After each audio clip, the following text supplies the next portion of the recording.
जय भीम दोस्तों। भीमा का ये 101 एपिसोड चल रहा है और इसकी शुरुआत होती है अदालत से। जैसा कि आप सभी जानते हैं, आज सभी अदालत में पहुंचे हुए थे और केस की सुनवाई होने वाली थी। तो दोस्तों, आप लोगों को क्या लगता है, भीमा की जो माई है रिहा हो पाएगी या फिर उनको फिर से सजा होगी? तो आगे के एपिसोड में मैं बताऊंगी कि भीमा के माई के साथ क्या हुआ, इसीलिए वीडियो को अंत तक ज़रूर देखिएगा। और हाँ दोस्तों, अगर पहली बार मेरे चैनल पर जुड़े हैं तो चैनल को सब्सक्राइब ज़रूर कीजिएगा और साथ में ज़्यादा से ज़्यादा शेयर कीजिएगा, ताकि जो लोग भी भीमा एपिसोड देखना चाहते हैं वो देख सकें। तो चलिए दोस्तों, बिना देर किए हुए एपिसोड के बारे में मैं बताने जा रही हूँ। दोस्तों, भीमा और उनके सारे परिवार वाले अदालत में पहुंचते हैं और जैसा कि आप सभी जानते हैं, शुरुआत के समय यही होता है। एक सरकारी वकील खुद ही आकर के भीमा से ये कह रहे थे कि भीमा, मैं तुम्हारा केस लड़ूंगा, कि चलो अब कोर्ट की सुनवाई होनी शुरू है, कि समय हो गया है। तो जितने भी भीमा के समाज वाले थे, परिवार वाले थे, सभी अंदर चले जाते हैं। अंदर पहले से ही मौजूद कैलासा बुआ, कलिका सिंह थे और बहुत सारे लोग अंदर मौजूद थे। जिसके बाद जो कलिका सिंह के वकील थे वो अपना पक्ष रखते हैं। दोस्तों, वास्तविक बात है, कलिका सिंह के आदमी थे, उनके वकील थे, तो उनका पक्ष वो अच्छा से ही रखेंगे।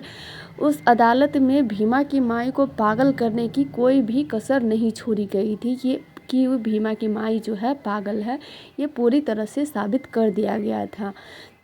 वकील भी उतना ही साथ दे रहे थे, साथ में उनके ही समाज के जो थे गवाह सब, वो सब भी भीमा की माई को पागल करने में पूरा एकदम से अहम भूमिका निभा रहे थे। यहाँ तक ये साबित भी हो जाता है कि भीमा की माई पागल है और ये पागलपन की वजह से सुनील पे जो है ये हाथ उठाई हुई थी उनको मारने के लिए।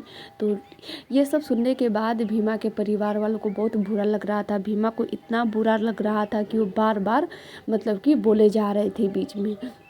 बाबा साहब वहाँ पे उनके साथ पहुँचते हैं। हमेशा शुरू से अंत तक बाबा साहब भीमा का साथ देते हैं। दोस्तों, आपको बता दें कि जब भीमा ये कहती है कि नहीं, मेरी माई पागल नहीं है, यहाँ पे सब झूठ बोल रहे हैं, तो जज साहब उनसे कहते हैं कि तुम बीच में मत बोलो, नहीं तो ये अदालत की तौहीन मानी जाएगी, इसीलिए तुम शांत रहो। जिसके बाद बाबा साहब भी कहते हैं कि हाँ भीमा, अदालत में नियंत्रण बना के ही रखना, ये सही फैसला होता है, इसीलिए तुम शांत रहो, तुम्हें भी बोलने का मौका मिलेगा। आखिर तुम्हारे वकील भी तो है, तुम्हारा पक्ष जो है वकील रखेंगे, तो इसीलिए तुम शांत रहो। फिर से जो विपक्ष के वकील थे वो गवाह सबको बुलाते हैं, तो वो सारे गवाह जो थे बस भीमा की माई को पागल साबित करने में लगी हुई थी। ये सब सुन के भीमा को बहुत गुस्सा आ रहा था और बार बार कह रही थी कि नहीं, मेरी माई जो है पागल नहीं है। जब भीमा बार बार बोल रही थी तो जज साहब को बहुत गुस्सा आ जाता और ये कहते हैं कि इस लड़की को यहाँ से बाहर निकालो, ये बार बार बीच में बोले जा रही है, इस तरह से अदालत का तौहीन कर रही है। जिसके बाद से बाबा साहब कहते हैं कि भीमा, तुम शांत रहो, मैं कितनी बार बोलूँ, शांत रहो, तुम्हें भी बोलने का मौका दिया जाएगा। दोस्तों, ये सब हो जाने के बाद जो भीमा के वकील है उनको बोलने का मौका दिया जाता है। जैसे आप कहते हैं कि अब अपना पक्ष रखिए, से आपको कुछ कहना है तो कहिए। दोस्तों, मैंने पिछले ही वीडियो में आप सभी से बताया था कि आप लोगों को क्या लगता है, कोई भी वकील भीमा का साथ आखिर क्यों देंगे। तो इस तरह से एक तरह से वो कैलासा बुआ की साजिश ही होगी। तो ठीक इसी तरह कैलासा बुआ से मिले हुए थे वकील साहब, उनको कैलासा बुआ और कलिका सिंह जी पैसे दिए हुए थे भीमा का केस लड़ने के लिए, और ये कहे हुए थे कि भीमा का केस ले लेना और अदालत में जाकर के हार जाना। तो ठीक वो वैसा ही करते हैं। जब वकील भीमा के कहते हैं कि जज साहब, मुझे कुछ नहीं कहना है, भीमा ने मुझे झूठी ही कहानी सुनाई थी। जब इन सारे लोगों की कहानी सुनने के बाद तो मुझे पूरा विश्वास हो गया कि भीमा ने जो कहानी सुनाई है वो सारे के सारे झूठ है।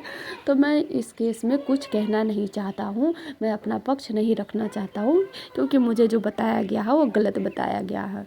यह सुनने के बाद भीमा भी कहने लगती है कि आप झूठ क्यों बोल रहे हैं, मैं झूठ नहीं बोल रही हूँ, आप झूठ बोल रहे हैं।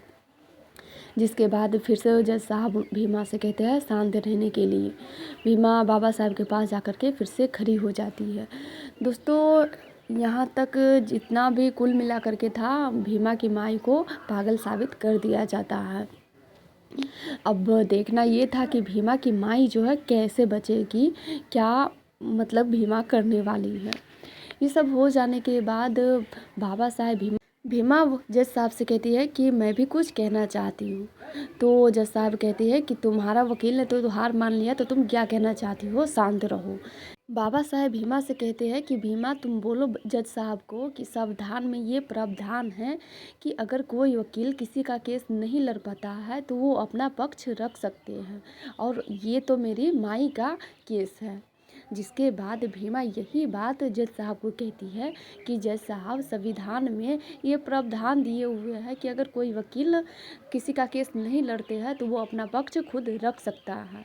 जिसके बाद से जज साहब उनकी बात मानते हुए कहते हैं कि ठीक है, आके कटघरे में खड़े हो जाओ और जो तुम्हें कहना है वो कहो। जिसके बाद एक आदमी उनको देते हैं गीता पे हाथ रख के कसम खाने के लिए। तो भीमा कहती है कि मैं जो भी बोलूँगी सच बोलूँगी, सच के सिवा कुछ नहीं बोलूँगी।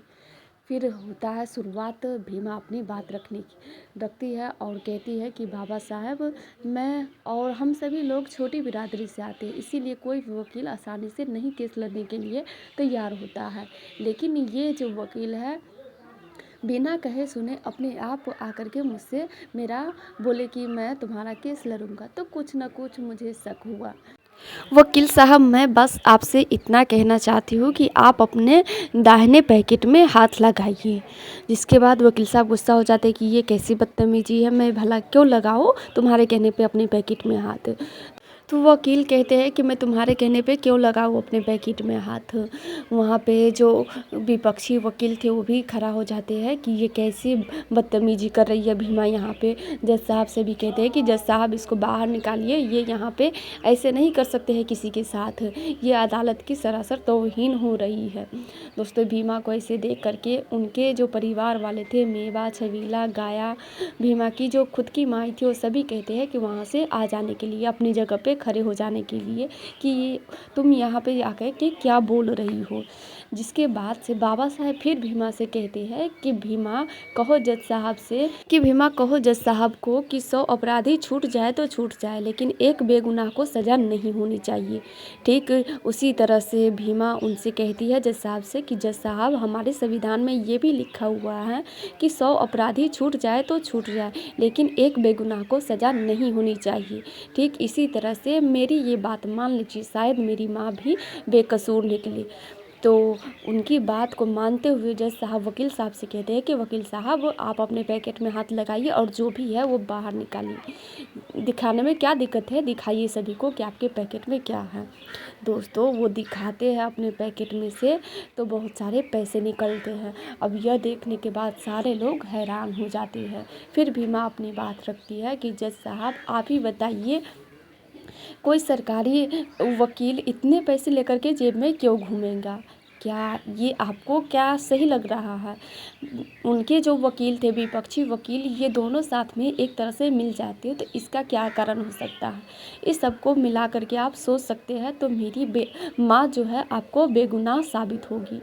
तो दोस्तों, यह सुनने के बाद उनके जो परिवार वाले थे, समाज वाले थे भीमा के, सभी ताली बजाने लगते हैं। लेकिन कलिका सिंह और ये कैलाश बुआ, ये सब और उनके समाज के लोग थे, बहुत गुस्सा हो रहे थे कि अब तो हम लोग केस हार ही चुके हैं।